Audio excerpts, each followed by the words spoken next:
Reaction में अगर हम देखेंगे, जब भी एक रिएक्शन होता है तो रिएक्टेंट्स प्रोड्यूस प्रोडक्ट्स। जो रिएक्टेंट्स होते हैं इनमें होती है बॉन्ड ब्रेकिंग और प्रोडक्ट्स में हो जाती है बॉन्ड फॉर्मेशन। तो साथ में याद रखें कि bond breaking is always endothermic, यानी heat is absorbed, bond breaking होगी, और bond formation is exothermic, heat is released. तो अब ओवरऑल ये रिएक्शन एक्सोथर्मिक होगा या ओवरऑल ये रिएक्शन एंडोथर्मिक होगा, तो डिपेंड करेगा इन दो हीट्स पे कि रिएक्टेंट्स में जो हीट एब्जॉर्ब हुआ है और प्रोडक्ट्स में जो हीट रिलीज्ड हुआ है, इन दोनों का जब हम कंपैरिजन करेंगे तो हमें पता चलेगा कि अब ये रिएक्शन ओवरऑल एंडोथर्मिक होगा या एक्सोथर्मिक होगा। तो अगर हम ओवरऑल एक्सोथर्मिक रिएक्शन देखेंगे तो एक्सोथर्मिक रिएक्शन में ये होगा कि जो रिएक्टेंट में बॉन्ड तोड़ने के लिए हीट जज़ब जो हुआ is less than heat released, तो इस वजह से ज़्यादा हीट रिलीज हो जाएगा और कम हीट एब्जॉर्ब हो जाएगा, तो ओवरऑल रिएक्शन होगा एक्सोथर्मिक। और इसके बरक्स एंडोथर्मिक रिएक्शन में जो हीट एब्जॉर्ब्ड है will be greater than heat released, तो ओवरऑल रिएक्शन हो जाएगा एंडोथर्मिक। तो जब ये एक्सोथर्मिक रिएक्शन होगा तो जो रिएक्शन कंटेनर है या रिएक्शन चैम्बर है तो ये क्या होगा, फील्स हॉट, यानी वो कंटेनर या वो सराउंडिंग वो गर्म हो जाएगा। और एंडोथर्मिक रिएक्शन में इसके बरक्स ये होगा कि जो कंटेनर या जहाँ पे हम ये रिएक्शन कर रहे हैं तो वो उसका सराउंडिंग फील्स कोल्ड।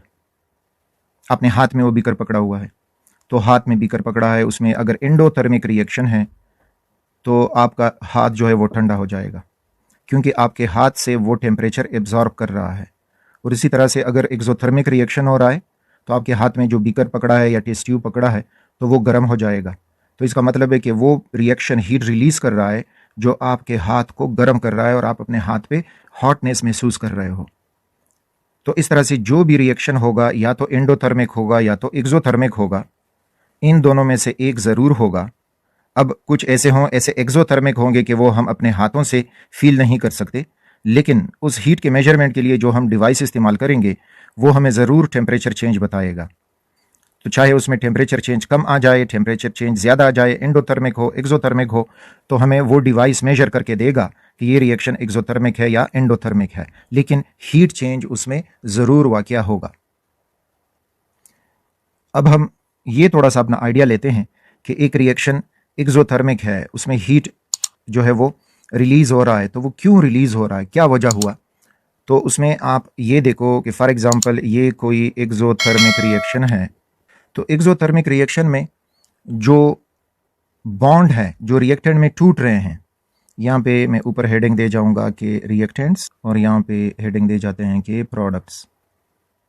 तो रिएक्टेंट्स में जो बॉन्ड टूट रहे हैं they are weak bonds breaking हो रही है, तो वीक बॉन्ड तोड़ने में कम एनर्जी एब्जॉर्ब होगी और प्रोडक्ट में स्ट्रॉन्ग बॉन्ड्स तो ज़्यादा एनर्जी रिलीज होगा, तो इस वजह से ओवरऑल एनर्जी रिलीज हो जाएगी।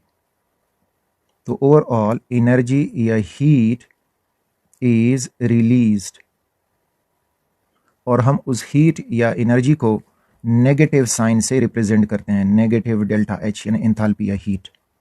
ये कब, एक्सोथर्मिक रिएक्शन में। तो एक्सोथर्मिक रिएक्शन का एक एग्जांपल अभी से थोड़ा सा ये आइडिया लेते हैं कि हम वीक बॉन्ड और स्ट्रॉन्ग बॉन्ड को समझ सकें। तो वीक बॉन्ड और स्ट्रॉन्ग बॉन्ड की समझ के लिए कार्बन है, ऑक्सीजन से रिएक्ट कर रहा है तो कार्बन डाइऑक्साइड बन रहा है और यहाँ पे -393 delta H is equal to -393.5 kilo joule per mole. आगे समझते हैं किलो जूल पर मोल, जो यूनिट्स हैं इधर जस्ट आइडिया यहाँ का ले लें। तो यहाँ पे अगर हम देखें जो रिएक्टेंट्स हैं उनमें weak bonds, non polar bonds जो होते हैं वो वीक होते हैं। लेकिन जब कार्बन डाइऑक्साइड बन रहा है तो कार्बन डाइऑक्साइड मॉलिक्यूल बजाते खुद नॉन पोलर है, लेकिन इसमें जो बॉन्ड बने हैं तो वो पोलर बॉन्ड बन गए हैं। This is oxygen partial negative, carbon partial positive and oxygen partial negative.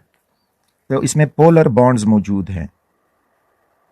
It has atom में जो बॉन्ड बनेगा तो वो पोलर बॉन्ड होगा। तो नॉन पोलर बॉन्ड वीक होते हैं और पोलर बॉन्ड्स स्ट्रांग होते हैं।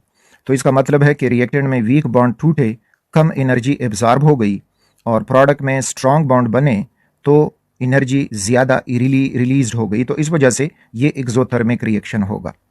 तो यही कंसेप्ट आप कहीं और किसी भी एक्सोथर्मिक रिएक्शन पे अप्लाई कर सकते हो। और भी कई एग्जांपल हैं, आगे इसी चैप्टर में हमें डिटेल से समझने को मिलेंगी, जस्ट यहाँ पे ये समझाना था।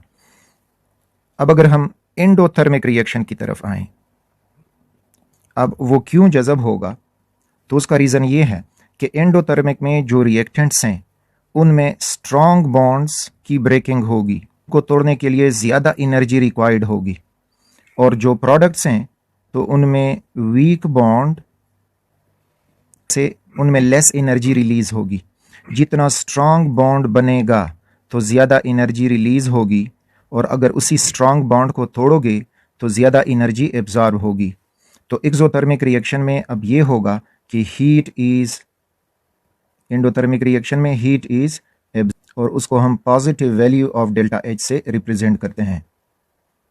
तो एक सिंपल सा एग्जांपल आप यहाँ पे देख सकते हो कि nitrogen plus oxygen gives nitrogen oxide, और यहाँ पे जो एनर्जी एब्जॉर्ब हो गई तो वो है 180 kilo joules per mole. Delta H is equal to positive 180 kilo joules per mole. अब इसमें अगर हम देखें तो जो रिएक्टेंट्स हैं उनमें ये स्ट्रॉन्ग बॉन्ड टूटे और प्रोडक्ट्स में वीक बॉन्ड बने। अब यहाँ पे देखें, ऊपर हमने नॉन पोलर पोलर की बात की, इधर भी नाइट्रोजन और ऑक्सीजन नॉन पोलर हैं, और नाइट्रक ऑक्साइड में जो बॉन्ड बने हैं दे आर पोलर। लेकिन फिर ये नॉन पोलर बॉन्ड स्ट्रॉन्ग क्यों हुए और पोलर बॉन्ड इस केस में वीक क्यों हुआ? तो वो इसलिए कि इधर नाइट्रोजन नाइट्रोजन में ट्रिपल बॉन्ड हम तोड़ेंगे, ऑक्सीजन ऑक्सीजन में डबल बॉन्ड हम तोड़ेंगे। तो ट्रिपल बॉन्ड एक स्ट्रॉन्ग बॉन्ड होता है तो इसके टूटने में ज़्यादा हीट जज़ब होगा, और ऑक्सीजन डबल बॉन्ड ऑक्सीजन एक स्ट्रॉन्ग बॉन्ड होता है तो उसमें भी ज़्यादा हीट जो है वो जज़ब होगा।